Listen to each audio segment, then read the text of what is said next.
The guru is live. Good morning. It's a Wednesday and it's time to build your business bigger than you ever could have imagined. And we're doing that today with our great topic of how do agents get leads? You know, I get asked this all the time as a brokerage owner, been in the business a long time. And, if someone gets licensed and they say, okay, I'm ready to sell something. Where do I get a lead? Where do I get a client? Well, there's a way. There's a whole pathway of doing this. It's probably not as surprising as what you might think, but you got to put it together. You have to work the leads, and there is a plan for doing it, and there is a plan for success, and we're going to break this plan for success down. We're going to make sure you know of it. We're going to make sure you implement it in your life so you're building your business bigger than ever imagined right after this.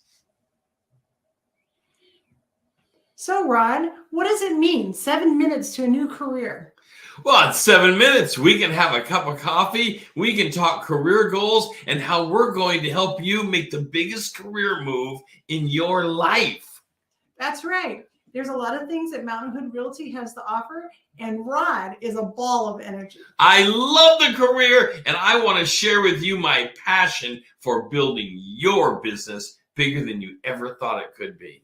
Come spend 7 minutes with us. We look forward to it. Talk to you soon.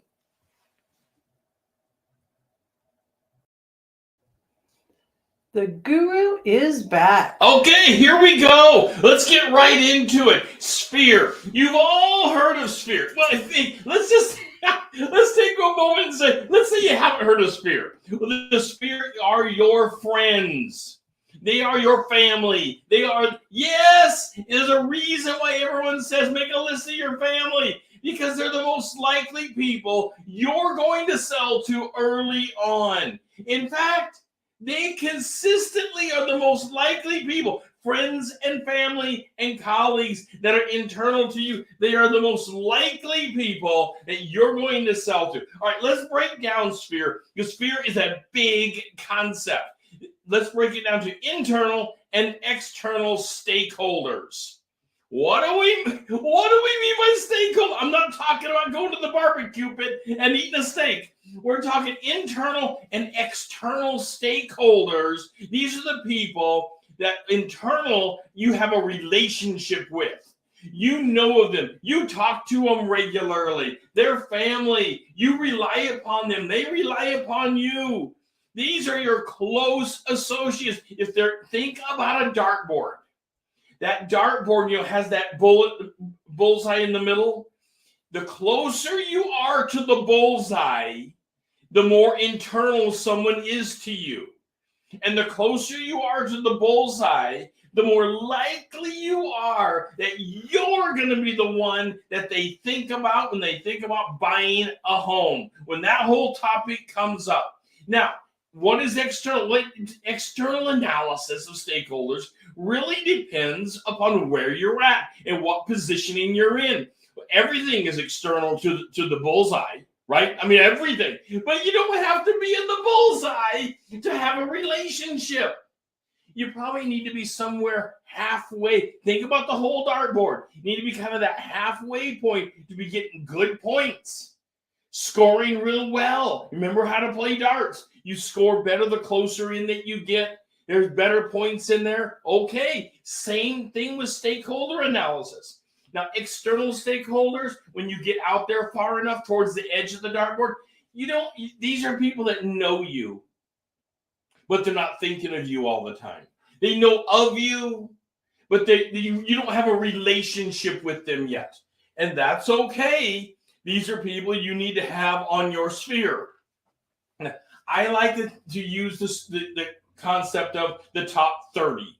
And if you're going through our program on Kickstarter, we will have you doing the top 30 in your sphere. And it's not going to be just your family. Now, family is always good. Family, friends, and colleagues. Always a great thing. But not all those people are going to be buying homes this year from you. That's not how it works. So you've got your sphere, and then you have what we call the hot 30. The hot 30 are people that from a whole mixture of things you're dealing with, that come into your sphere and are part of your internal sphere, they become your hot 30 if they're looking to buy in the next 12 months. Hopefully the next 6 months, because that becomes really hot. You're showing them places, you're getting them qualified, and you're moving them forward. That's what sphere analysis is. So you think about, what is a sphere? These are the people inside. Now you can have your external people also, but they haven't made it to your internal sphere yet. So be thinking about this. Everybody has it. Before you say to me, and I get this all the time, I have no friends. Yeah, I know. You have no friends. You're just, some wombat somewhere that lives alone and does nothing. That's not true. You have friends, you have family, you have colleagues, you have people that know you. And even bigger than that, we can help you build your business bigger than ever imagined, because we can bring leads in. You can create a relationship, and suddenly, boom, they're part of your sphere because you're creating a relationship with them. This is a skill set. It is absolutely a skill set that you can bring into yourself. So family, of course, family's always first. We rely upon our families for so many things. The number one problem I see with family is that the agent, the person, the licensed person, doesn't let all their family know that they're licensed in real estate and that they are willing to do the deal.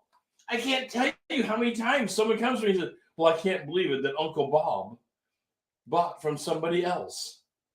Well, did Uncle Bob even know that you are a licensed agent? Did you ever remind Uncle Bob of that? Or did you just mention it one time when you were with Uncle Bob at Aunt Mary's funeral? I better take a drink of coffee this morning and slow it down before I offend somebody. Family only knows what you tell them. Everything else is assumed. You don't want assumptions. That's not how it works, is through assumptions. How it works is you actually tell them. Tell the family this. Here's an easy one for you. Hey, Uncle Bob, I'd like to practice my elevator speech with you because I'm a realtor. But I need someone to practice with. This does two things. This allows you to practice, and this puts Uncle Bob on notice that you're a realtor. And you're just asking to practice. Because then Uncle Bob said, oh, so you're into this. Yes, I'm into it. That's what I'm doing. This is my career of choice. I'm paying attention to the market. I've gotten licensed. I've gotten educated. And now I'm building my career. Okay, that's terrific. And everybody needs to have an elevator speech. An elevator speech, by definition, is that speech you can give while in the elevator between about 3 or 4 floors. So it's, less than a minute, and you need to spit it right out, and it lets people know what you're doing. Okay. You don't want to do, let me take a sip of coffee here for a second. All right. It's Wednesday. Maybe I need to slow down a little bit. I get excited about sphere analysis because everybody has it. They just don't really know what they have. Do people already know that you're a realtor? Are you sure? Just like I said about Uncle Bob not knowing, do your friends and colleagues know? Have you made them fully aware of it? Just handing out a business card. And by the way, I am a huge business card person. I give out thousands of them a year. You should be giving out thousands of them as well. It's the cheapest piece of marketing, and it's a great piece of marketing, but it's the cheapest piece of marketing you'll ever have. But the appropriate way, and today's not necessarily the day for a business card, but I got to throw this in. The appropriate way to give out a business card is not this. Oh, here's a business card. Yeah, I'll throw it on the table for you. That's not how you want to give a business card.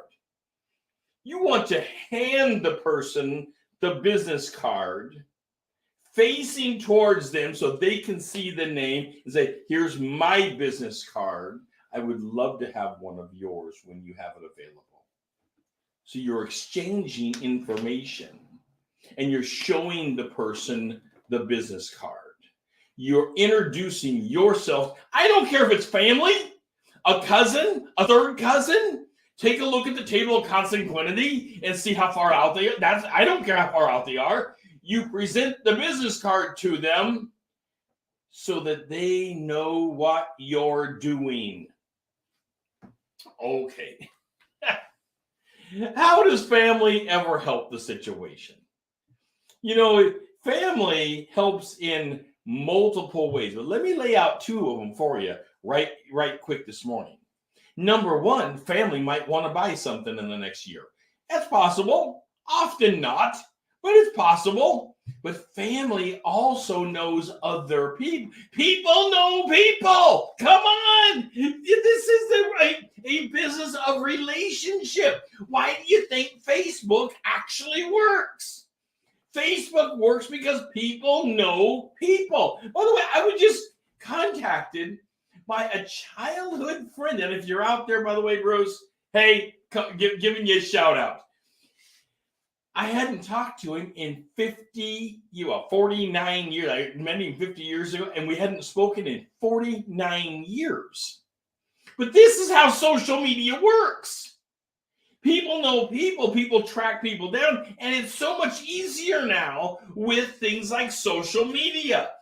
And that's how family works. Because your family knows people that you don't know, but they know the family. And remember, this is the largest asset of people's lives. They're only going to use somebody that they actually trust. They're only going to use somebody that has credibility within them. Part of that credibility can be knowing the family. Wow! This is like built-in credibility. Some built-in cred for you. That's awesome. I love it. One of the easiest ways. It's almost as easy as getting a referral, because we're pushing you every day to build your business. But in a few years, the whole trick to this business is living on referral business. I have agents working for me that they never get a new client. It's all referral clients. Now, you can call that new clients, but what they're not having to do is go get a brand new lead and convince them to work with them. It doesn't work that way for them. It's all referral business. And how you do that easy is using family to spread the word. Because family knows family, and family has friends. That's how it works. And that's how you want it to be working. All right, another sip of coffee this morning. Okay, my Black Rifle Coffee Company coffee this morning. The Blackbeard blend is what I'm still drinking. I love this blend. It's a dark roast South American blend. There's all kinds of coffees out there, and I love many of them. But this particular one, I love it, and I love the company because they spread the word and they support our troops. And I really, really appreciate that. Okay, what else? How else do we build within the sphere? What else is there? Is there, because people say all the time to me, how I used up my family and nobody's buying. How long do you wait for family? Well, you will always wait. Family also, by the way, can be a great harvest of business. Friends, colleagues, a great harvest of business. But you can't wait forever, because they can also make you go broke. I know. By the way, I'd love to hear from you in comments on this, because I know I'm laying out some hard stuff this morning. Family can make you go broke, because family always wants a discount. Family wants a discount. Friends want a discount. Friends will be crying broke. Oh, you're going to make thousands of dollars on this. Of course, they're busy at their job making thousands of dollars as well, while you're out there spending your gas, your time, your efforts, getting licensed and all the fees associated with doing this business, and you're getting nothing for it unless you make a sale. It always looks like you're making thousands of dollars. It always appears that way. But what in reality is happening is you're not making an hourly wage. It doesn't work that way in this business. You're a 1099. You are an independent contractor, and family needs to know that. This is your time. Now, you're going to work hard. You're going to spend lots of time. I don't know any realtors out there that are doing the business right and busy doing it that aren't, busy. They're actually busy. They're spending their time. This is the career they've chosen, and it does take a lot of time to put the career together. But you can love it. I know you love it. I know you want this career to be full-time. That's why you got licensed. Okay. So how many of these are potential buyers? How many can you plan out of your sphere to be potential buyers? This is going to be friends, family, colleagues, and other people, other leads that we're pulling in with a relationship. You won't sell to anybody without creating a relationship.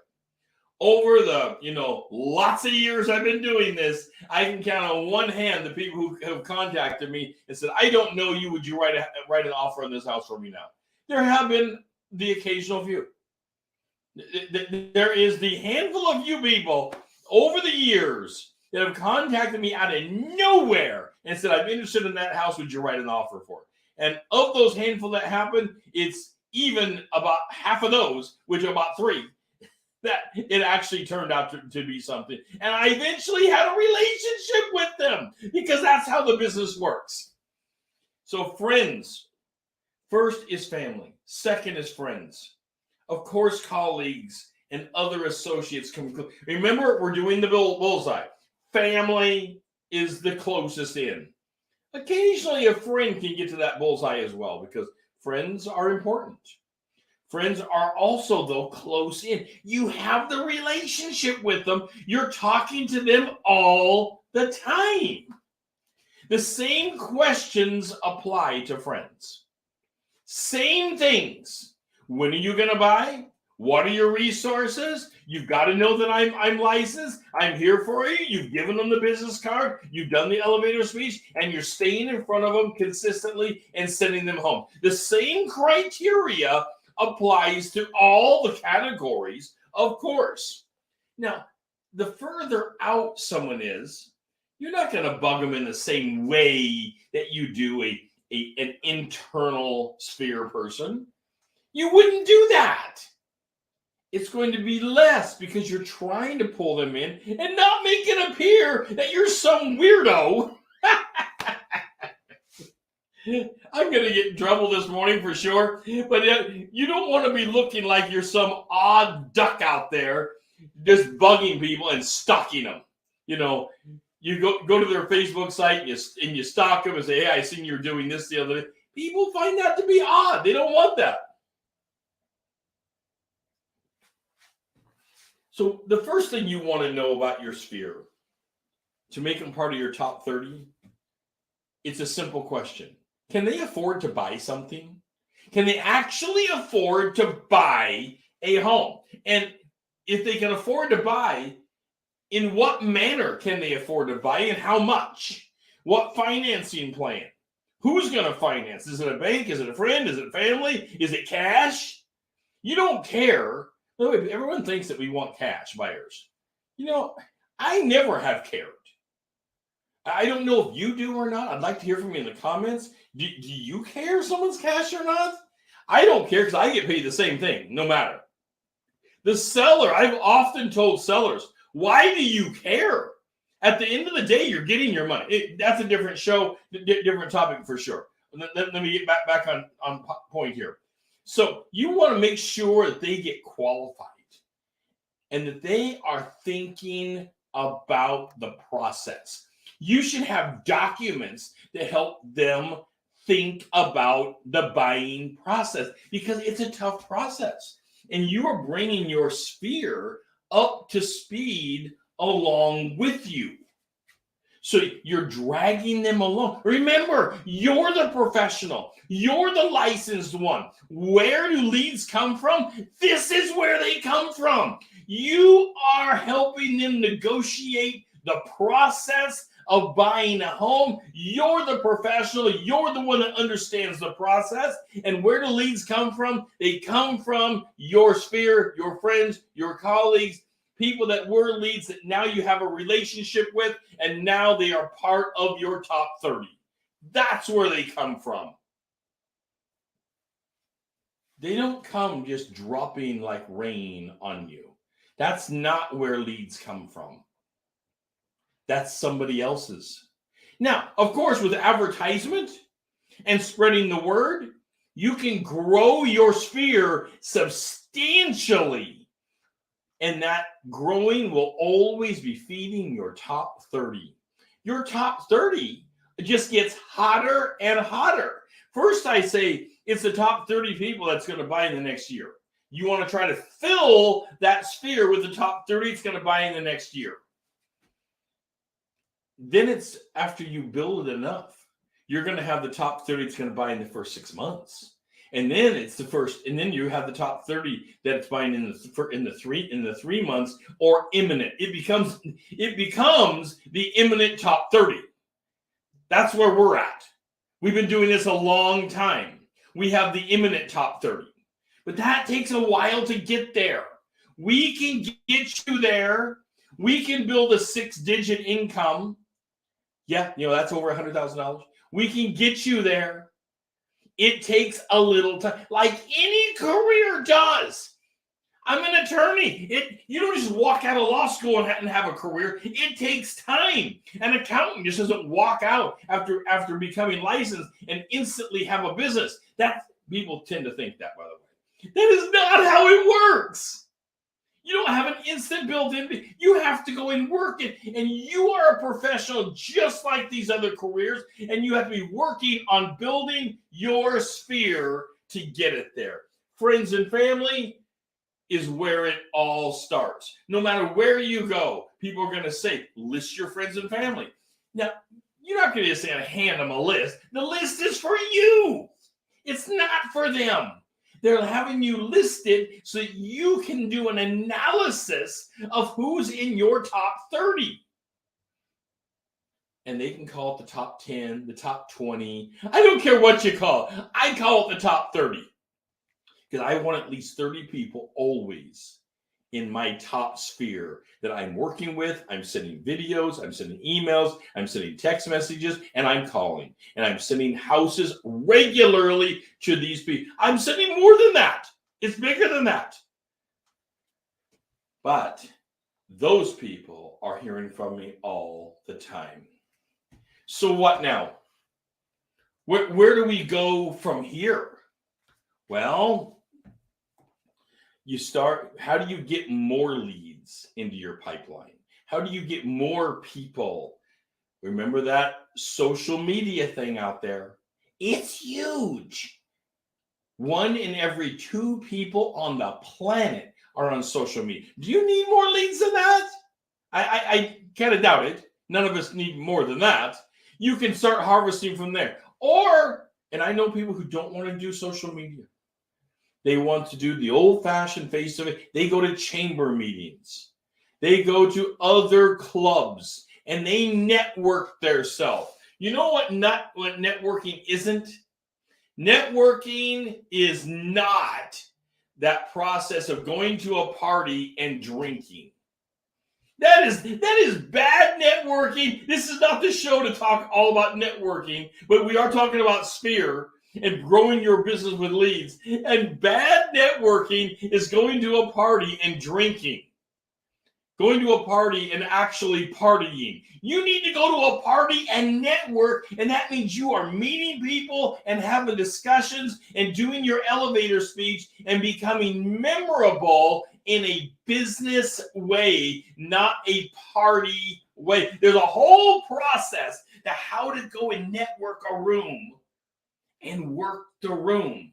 And it doesn't include getting drunk or using drugs. None of that applies. It never applies, because you will be remembered for doing that and not for being a professional that you are. You are absolutely a professional building your business. Okay, let me sip my coffee one more time here. Always remember that other people are looking. We tend to think that nobody else is out there. Other people are watching. Other people are looking. When we are networking in a room and building our leads, we can purchase leads. We have a variety of onlookers to the process. That's good. But you have to be aware of it. You have to be aware of the onlookers that are out there and watching you. Always remember, it's like there's cameras going up everywhere now. I mean, can you go anywhere that there's not a camera on you? Think about life at your professional business as being exactly that. You have cameras on you everywhere. That's okay. That's a good thing, because you're a professional and you're building your business, and you want people to see how professional you are in building your business. All right. Always know that leads are expensive. You're going to go out there and you're going to buy a bunch of leads. They're expensive. And you can buy leads in a variety of ways. Notice I'm calling them leads and not clients. They're not part of your top 30. People say, oh, I bought 50 leads. Okay, did you transfer any into clients? Because remember, becoming a client is part of that relationship and pulling them into stakeholder analysis, so they're internal and part of your sphere. It all comes back to that. And always remember that your client is being shopped by somebody else. So you've got to stay in front of it. You've got to stay in front of them. You need to know them by name. You need to know their dogs. You need to know their pets, their children, their spouse. You need to know things about them, so when you get together with them, you can call them out by name, and you are part of the sphere, the internal sphere, the family. You have the relationship. That puts them in the top 30. That makes a relationship that is valuable. We are here to help you build your business larger than ever imagined every day. This is Real Estate Daily. I'm your real estate guru, and we have a course called Kickstarter. It's right down here in the banner. You can go to our Kickstarter course, and we put our money where our coaching is, and that is, it's 100% guarantee money back program. Try us out. We will build your business bigger than ever imagined before. This is Real Estate Daily. I'm your real estate guru, and I'll talk to you tomorrow about building your business even bigger than imagined.